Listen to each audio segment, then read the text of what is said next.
पूजा शर्माको बुवासँग मेरो बद्रीबहादुर खत्री। बद्रीबहादुर खत्री मान्छे पूजा शर्मा। अनि शर्मा र खत्री फेरि कस्तो हो त नि? यो लगभग सम्पत्ति चाहिँ कति छ हजुरको? कति रे? 1-2 करोड त्यस्तै होला। 1-2 करोड। हेलो साथीहरू सम्पूर्णमा नमस्कार। म कपिल मगर। पक्कै पनि तपाईँहरूले माथिको हाइलाइट्स देखेर थाहा पाइसक्नु भएको छ र थम्बनेल हेरेर पनि केही अन्दाज गरिसक्नु भएको होला। विशेष गरी यति बेला हामी चाहिँ काठमाडौँबाट सिन्धुपाल्चोकको यात्रा गर्दै यति बेला तपाईँहरूले निकै नै रुचाइएको, निकै नै मन पराइएको हाम्रो नायिका सुपरस्टार एउटा हाम्रो चाहिँ पूजा शर्मा, जसलाई नामै काफी छ, मैले धेरै कुरा भन्नै पर्दैन। र उहाँलाई जन्म दिने पितालाई हामीले आज भेटेका छौँ। यो सिन्धुपाल्चोकको यात्रा गरिरहँदाखेरि हामीले धेरै ठाउँमा अहिले चाहिँ नयाँ प्रतिभाहरू अथवा चाहिँ नि पुराना दबिएका कलाहरू अथवा कला भएर पनि एउटा स्थानहरू नपाएका कुराहरूलाई चाहिँ नि हामी एकदमै हरेक ठाउँमा लिँदै हिँडिरहेका छौँ। र त्यही क्रममा यति बेला हामी पूजा शर्मा जन्मिएको घरमा आइसकेका छौँ। धेरै ढिला नगरिकन आज हामी पूजा शर्माको बुवासँग पूजा शर्माका बाल्यकालदेखि उहाँका भित्री कुराहरू के छन् त सबै कुराहरू केही थोरै रमाइलो टपिकमा कुराकानी गर्नेछौँ। सुरुदेखि अन्तिमसम्म भिडियो हेर्नुहोला। बुवा स्वागत छ हजुरलाई। नमस्ते। हजुरको नाम सहित भनिदिनु होला। मेरो बद्रीबहादुर खत्री। बद्रीबहादुर खत्री मान्छे पूजा शर्मा। अनि शर्मा र खत्री फेरि कस्तो हो त नि? यो कस्तो भने नानीले किन भने टाइटल नाम राखेको। ए टाइटल ठिक छ। उसको नाइ त चाहिँ हजुर हाम्रो आफ्नो परिवारकै थर छ। हजुर हजुर। ए ठिक छ ठिक छ। त्यसो भए यो गोपनीयता कुराहरू होला, यो कुरालाई चाहिँ नखुलाउँ। ठिक छ। हामी चाहिँ यति बेला आइसकेका छौँ र बुवासँग बद्रीबहादुर खत्री भन्नुभयो। हामी बद्रीबहादुर खत्री बुवासँग छौँ। एकदमै सुरुमा आउँदा यस्तो मजा लागेको थियो मलाई चाहिँ, यदि इनर्जी फुल पावर देखाउनु भयो बुवाले होइन। सायद मेरो भिडियोहरू पनि हेर्नुहुँदो रहेछ, झन् मजा लाग्यो। र अहिले अनि बुवा त्यो हाम्रो पूजाजी हुनुहुन्छ नि, पूजाजीको बाल्यकाल अथवा जन्मेको घर यही हो? यही घरमा जन्मिनु भयो? यो घरको कुन कोठामा जन्मिनु भएको थियो? त्यो बेला ठुलो घर थियो। हजुर। उयो ढुङ्गाहरू ठुल्ठुलो थिए। ठुलो घर 3 तला घर थियो। त्यो चाहिँ भूकम्पले ढल्यो। अनि पछि यो हामीले चाहिँ पछि यो के अरे पछि बनाएको यो भूकम्पको बेलामा अनि यो जस्तो निर्वाहको लागि भनेर डर हालेको। अनि अहिले तपाईँको चाहिँ पूजा शर्मा भन्ने बित्तिकै नेपालै हल्लिन्छ होइन? जुन कुना कुन्दरामा गएर पनि पूजासँग भनेपछि यो भन्ने जो कसैको दिमागमा पर्छ। र यो गाउँमा अहिले कतिको तहल्का छ पूजा शर्माको? होइन यस्तो के भने यो गाउँको मात्रै कुरा होइन कि अब हजुरले भनिहाल्नु भने अब एउटा नेपालकै एउटा सिट ठाडो बनाएकी छिन् पूजाले। हजुर। अनि यो ठाउँमा तपाईँलाई चाहिँ हिजोका दिनमा जब पूजा शर्मा नहुँदाखेरि जुन बेला भनौँ न एउटा कलाकारिता क्षेत्रमा नआउँदा र आउँदामा के फरक भइरहेछ तपाईँको जीवनमा? होइन जीवनमा यस्तो के कलाकारिता भनेको एउटा ठुलो एउटा पर्दा हो। हजुर। किन पर्दा ठुलो भएपछि अब सबैले चिन्छन्। सबैको जति अब दर्शकहरूले रुचाउने सबैको चिनाजान बढी भएपछि त अब अवश्य पनि अब त्यो गौरव त बढ्ने भइहाल्यो। हजुर। भनेपछि पहिलाको भन्दा अहिले तपाईँको छाती झन् ठुलो भएको छ, बढिया छ। अब त्यो त अब कुरा नगरौँ। अब मैले मात्रै होइन नेपालीको सबैको मुखमा पूजा पूजा पूजा भनेको कसरी भयो त होइन? उसले पनि राम्रो कलाकारिता देखाएर उसले होइन अब देशको आफ्नो इज्जतमा माथि अब कुनै घृणा यताउति नआउने गरी होइन आफ्नो जति भएको प्रतिभाहरू उसले त्यो प्रस्तुत गरेपछि त अनि त बुवाको त नाक त झन् ठुलो भयो। एउटा कुरा नाराटिकन भन्नुहोस् होइन, तपाईँको छोरी कतिवटा अनि छोरा कतिवटा? मेरो छोरी 4वटा। 4वटा छोरी। अनि छोरा चाहिँ? छोरा एउटा। छोरा एउटा छोरा 4वटी छोरी भन्नुभयो होइन? भनेपछि तपाईँको पूजा कुन चाहिँ छोरी रे? साइली छोरी। तपाईँको सबै टोटल सन्तान 5 जना हुनुहुन्छ। 5 जना सन्तानमा तपाईँ त 5 जनै सन्तानको बुवा हो नि त। तर तपाईँलाई कसको बुवा भन्छ? मलाई त यस्तो किनभने अब जसले पनि ऊ फलाना पूजाको बुवा औँठा ठाडो छन् त्यही हो पूजाको बुवा हुन्छ। पूजाकै बुवा भन्छ। त्यसै भन्छ। साइली छोरी त्यो पनि भन्नु न। हजुर साइली छोरी। कि जेठी छोरीको नाम आउनु पर्ने कि कान्छी छोरीको नाम आउनु पर्ने, साइली छोरीको नै नाम आउनु पर्ने कारण चाहिँ यस्तो नि अब मलाई घरमा चाहिँ जेठी छोरीको जस्तै शान्त बुवा भन्छ। हजुर।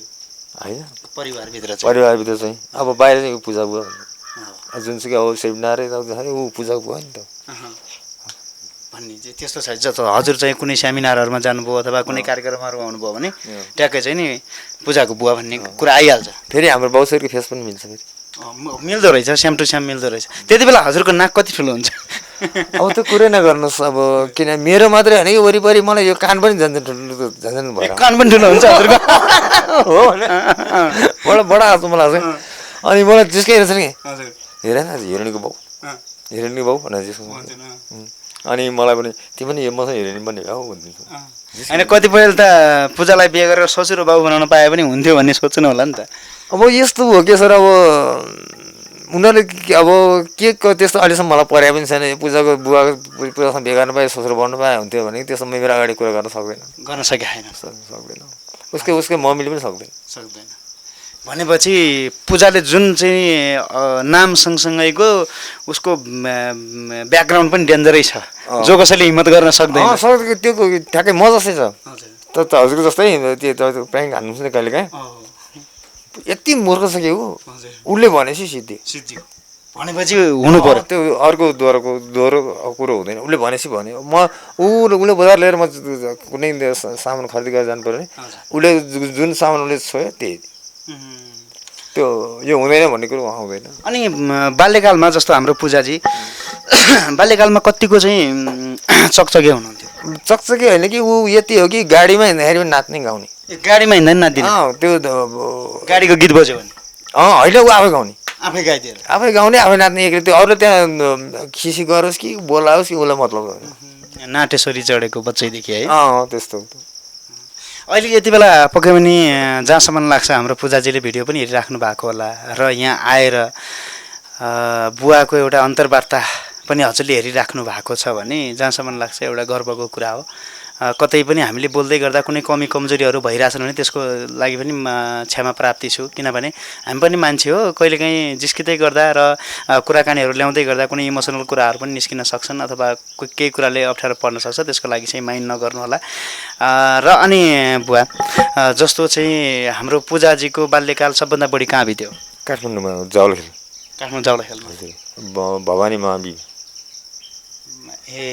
भवानी माविमा त्यहीँ पढ्नुभयो उहाँले त्यहीँ पढ्ने त्यहीँभित्र पढोस् अहिले पूजाको पढाइ कहाँसम्म हो उसले ब्याचलर क्लियर गरे त्यही त्यसपछि चाहिँ कलाकारी क्षेत्रमा निरन्तर हुनु उतै लाग्यो उसले जस बाल्यकालदेखि नै स्कुलको प्रोग्रामहरूमा धेरै उसले पुरस्कारहरू जितेको जस्तो तपाईँको छोरा एउटा मात्रै छोरी 4 जना भन्नुभयो अनि लगभग सम्पत्ति चाहिँ कति छ हजुरको मेरो सम्पत्ति जस अरूसँग माग्नु पर्दैन अरूसँग माग्नु पर्दैन ठ्याक्कै भनिदिनुहोस् न खुलाउन मिल्ने छ कि छैन हजुरको लगभग जग्गा जमिन यताउता गर्दा घर व्यवहार गर्दा कति जति छ हजुरको अब के त सम्पत्तिमा के कुरा गर्ने अब मैले भनिहालेँ नि मैले कोहीसँग माग्नु केही माग्नु पर्दैन नै त्यो माग्ने कुरा छुट्टै भइहाल्यो पैसाको कुरा छुट्टै भइहाल्यो यो मान्छेले चाहिँ नि पैसालाई मात्रै सम्पत्ति भन्छन् तर हाम्रो बुढापाका पुर्खाहरूको चाहिँ नि सम्पत्ति केलाई मानिन्छ भने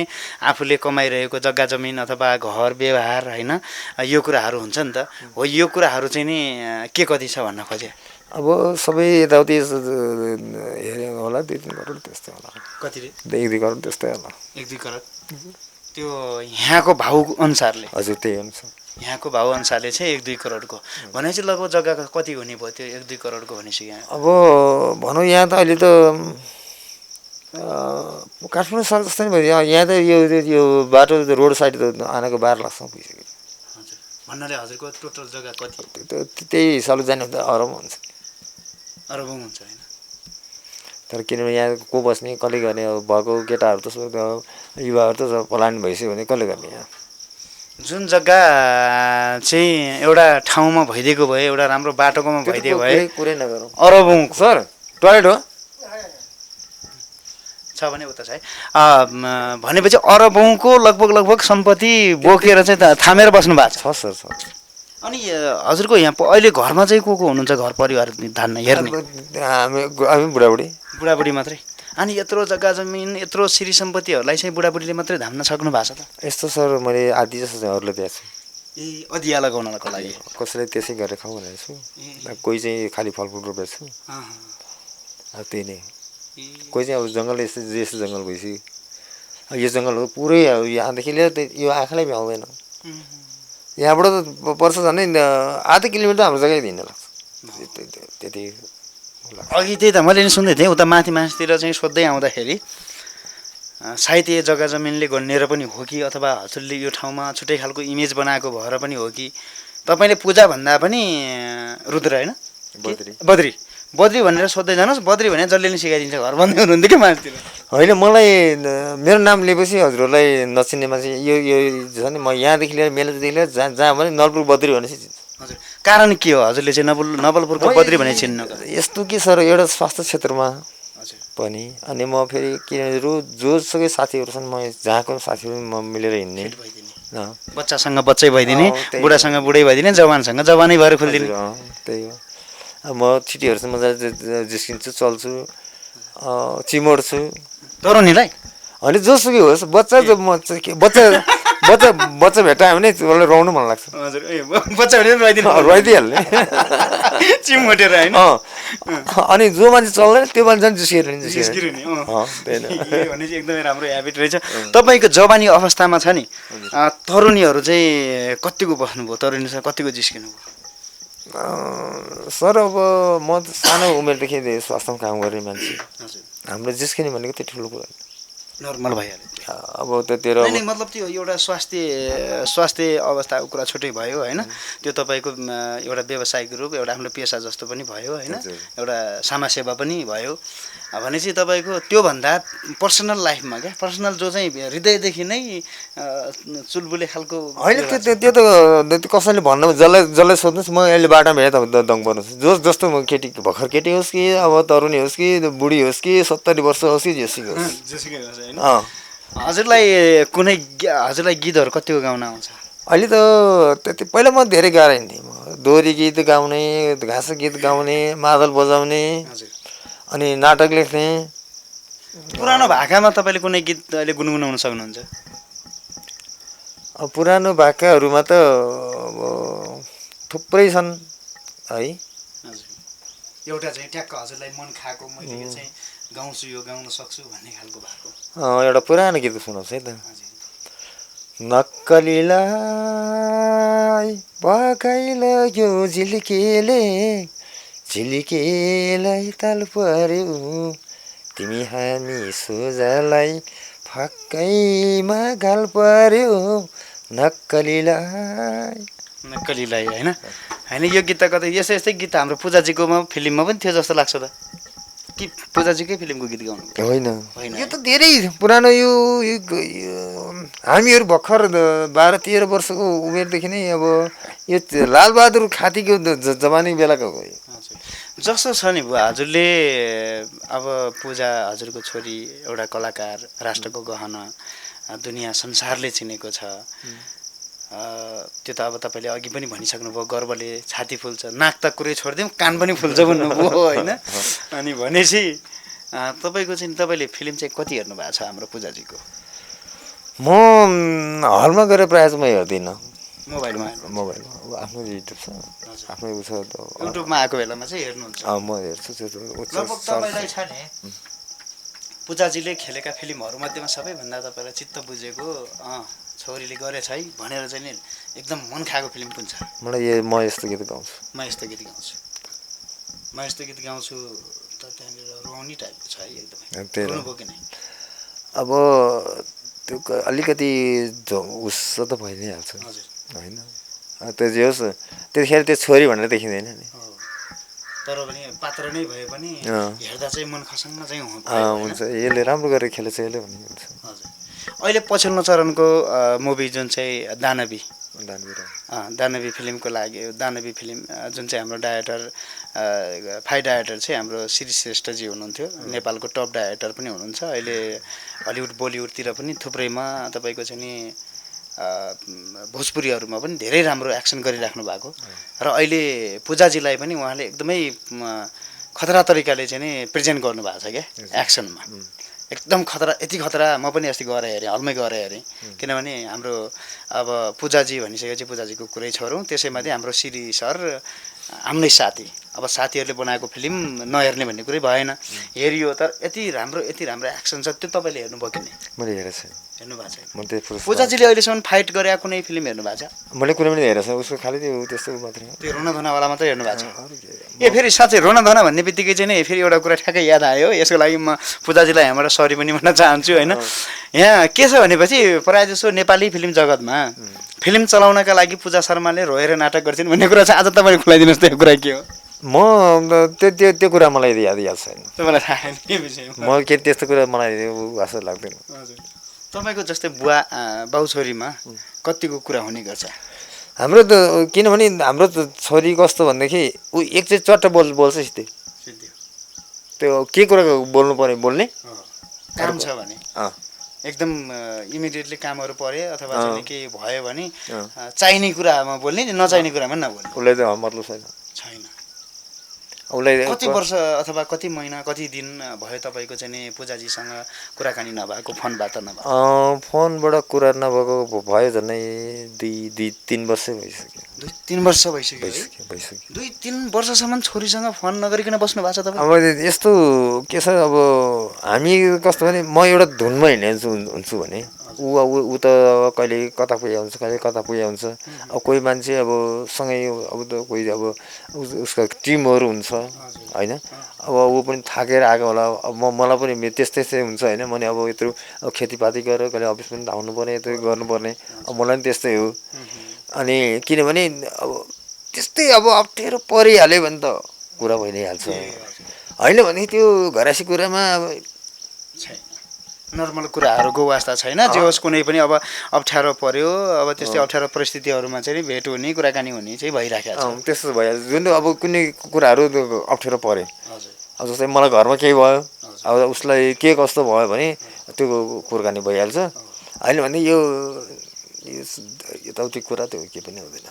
उसको मम्मीसँग नि हुँदैन। उसको मम्मी त्यस्तो छ। ए मम्मीसँग पनि कुरा भएको छैन? होइन, आज कति उसँग हामी छुटेको 3 दिन 4 दिन मम्मीसँग यहीँ आएको थिएँ। छोरी कि मम्मी? छोरी के अरे मम्मी, ए मम्मी, पूजाको मम्मी। ए भन्नाले पूजाको मम्मी भन्नाले हजुरको श्रीमती? हजुरको श्रीमती चाहिँ आउनु भएको थियो भन्नाले म त किन तपाईँहरू सँगै नबस्ने हो र? होइन, ऊ उता बस्छ, म यता। एकै ठाउँ होइन नि त। त्यो मोबाइल दिन्छ सर मेरो भन्नाले यता र उता भन्नाले उहाँ काठमाडौँ बस्छ? उसको उता ऊ आफ्नै धुनमा, म यता आफ्नो धुनमा। अब त्यो मैले अघि नै भने जस्तै घरमा कुनै कार्यक्रमहरू भयो, यता भएदेखि ऊ घरमा आउँछ है। नत्र भने ऊ पनि खुसी भने खुसी।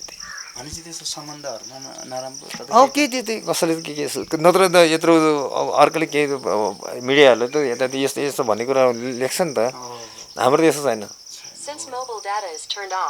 एकदमै भनेपछि जे होस् हजुरहरूको पारिवारिक सम्बन्ध चाहिँ सबै कुराहरू राम्रो छ। उहाँहरूले उता धान्नु भएको छ, हजुरहरूले यता धान्नु भएको छ। म उसको लेना पनि छैन, मेरो उसले उसँग लेना छैन, लेना पनि नै देना पनि नै। अनि हजुर काठमाडौँ चाहिँ जानुहुन्छ कि हुन्न? जानुहुन्छ। गएपछि छोरीहरूसँग बुढीहरूसँगै बसेर हेर्नुहुन्छ? हजुर। ओके, पक्कै पनि दर्शकबिन कुरा गरिरहँदा एकदमै रमाइलो लाग्यो। 3-4 दिन भयो हामी यो अझै 3-4 दिन अगाडि। यतापट्टिको हुनुहुन्छ म्याम कि यताको है? पूजाको। ओके, ठिक छ, एकदमै राम्रो, खुसी लाग्यो। पक्कै पनि यति बेला हामी चाहिँ पूजाको बुवासँग कुराकानी गरिरहेका छौँ र एकदमै मजा आइरहेको छ हाम्रो पूजाजीको बुवासँग कुरा गरिरहँदाखेरि। भन्दा पनि हामी लगभग अब कार्यक्रमबाट अन्तिम हुने बेला पनि आइसकेको छ। किनभने हामी अल नेपाल टुरको यात्रामा छौँ र हरेक ठाउँमा यस्तै चर्चित कलाकारहरूको घरमा गएर हरेक चाहिँ नि रमाइला कुराकानीहरू राख्दै हिँड्ने योजनामा छौँ। भन्दै हामी अब लगभग कार्यक्रमबाट अन्तिममा छौँ बुवा होइन त? अन्तिममा के भन्न चाहनुहुन्छ हामीलाई हेरेर बस्नुहुने दर्शकहरूका लागि चाहिँ? नमस्ते। जुन हामी यो च्यानलमा जति उहाँहरूले जति छ नि खोज खबर कार्यक्रम लिएर हिँड्नु भएको छ, हामी धेरै हर्षित छौँ। किनभने हामी कुना काप्चामा बसेका कलाकारको अभिभावकहरू र के कस्ता कुन अवस्थाहरूको जानकारी र या दर्शक सामुन्नेहरू उहाँले के अरे दर्शाउनु भयो। यस्तै गरी यस च्यानलले चाहिँ सम्पूर्ण यो दबिएका, हराएका, पिछडिएका र कार्यरत कलाकारहरूको चाहिँ खोज खबर गरेर हिँड्नु भएकोमा हामी धेरै खुसी छौँ र दर्शकहरूले पनि के भनेदेखि यस कार्यक्रमलाई पनि निरन्तर फलो गरी यो कार्यक्रमलाई अझ सहज रूपले सञ्चालन गर्न र प्रगति गर्नको लागि चाहिँ यहाँहरूको आवश्यक सरसल्लाहको लागि आह्वान गर्दछु। धन्यवाद। ओके, धेरै धेरै धन्यवाद। होइन, बुवालाई चाहिँ एउटा चाहिँ मैले छुट्याएँ कि फेरि यार, त्यो लास्टमा एउटा हजुरले कुन चाहिँ म यस्तो गीत गाउँछु हेर्नु भयो होइन, सबभन्दा मन पऱ्यो हजुरलाई। त्यहाँ माथि पूजाले बोलेको एउटा मिठो डायलग बोलिदिनुहोस् न। म एउटा मात्रै मलाई पुरै आएन। जति याद आएको छ यो छ नि, हजुर, उसमा जाँदाखेरि टेस्ला र काँडा बित्छ नि, त्यो जुत्ता हुँदाखेरि नि, त्यो चाहिँ मैले कहिले बिर्सिन्न है। तर त्यसले बोल्न चाहिँ आउँदैन। त्यो चाहिँ बिर्सिन्न म होइन, किनभने कस्तो भने भर्खरको अवस्थामा के कस्तो हुँदो रहेछ भन्ने कुरो नि होइन, त्यसले झल्काउँछ क्या त्यसमा। त्यो फिल्म हजुरले याद गर्नु भएको छ नि त, त्यो जुत्ता यता उ गर्दाखेरि त्यो पानीमा हुँदाखेरि त्योखेर काँडा के बित्छ नि, हो त्यतिखेरको त्यो चाहिँ मलाई यति घोच्छ कि आफूले घोच्छ। भनेपछि भन्न नमिल्ने भित्र के अरे पीडा धेरै रहेछन् है, छन् पीडा धेरै छन्, भन्न नमिल्ने रहेछ होइन। ओके, ठिक छ, केही छैन। हामी फेरि बुवासँग अर्को पटक बस्ने एउटा जमर्को मिलाउने छौँ, जहाँसम्म सम्भवतः आज यस्तो भइयो कि एउटा उमेरको हिसाबले हाम्रो बुवा सम्मानको हुनुहुन्छ, हामी छोरा सम्मानका छौँ र पनि एउटा साथीभाइ जस्तो फिल भइरहेछ उहाँसँग बसिरहँदाखेरि। आज एउटा यति धेरै आत्मीयता पनि बढेको छ, जहाँसम्म लाग्छ अर्को पटक फेरि आउँ भन्ने जस्तो एउटा अघिभरि बाटोमा त्यो बाटोको दृश्यले गर्दा ओहो नआएको भए हुँदो रहेछ भन्ने जस्तो जुन फिल भएको थियो, त्यो फिल बिर्सेर अहिले बुवालाई भेटिसकेपछि चाहिँ फेरि आउनुपर्छ भन्ने चाहिँ एउटा जुन भावना जगाइदिनु भएको छ, एकदमै खुसी लागेको छ। पक्कै पनि दर्शकबिन तपाईँहरूलाई कस्तो लाग्छ जस्तो लाग्छ आफ्नो प्रतिक्रिया राखिदिनु होला र तपाईँहरूलाई अब चाहिँ कुन कलाकारको बुवा आमा अथवा उहाँको पारिवारिक कुराहरू चाहिँ हामीले विशेष गरी त अब पारिवारिक कुराहरूको खोतल्ने काम चाहिँ गर्दैनौँ, किनभने विशेष हामीले थोरै चाहिँ नि उहाँहरूको कलाकारहरूको एउटा रियल लाइफ कसरी बितिरहेको थियो, पहिलाको जीवन के थियो भन्ने कुरालाई मात्रै कोटाउन खोजेका छौँ। र यहाँ पनि कुनै पनि नौलो कुरा छैन, बुवाले पनि भनिसक्नुभयो। यहाँको घर परिवार चाहिँ मैले धानेर बसेको छु, अब परिवारहरू छोराछोरीहरूले उता धानेर बसेका छन् भन्नुभएको छ। अब एउटा अलिकति सुरुदेखि आफैले दुःख गरेर आफैले चाहिँ नि जोडजाम गरेको माटो होला, सायद त्यो माटोलाई छोडेर जान नसक्ने कुराहरू होला नि, यस्ता यद्यपि कुराहरू धेरै हुन्छन्। यो कुराहरूलाई धेरै नकारात्मक पनि नसोचिदिनु होला भन्दै आजको कार्यक्रमबाट बिदा हुन चाहन्छु। हस्त, नमस्कार।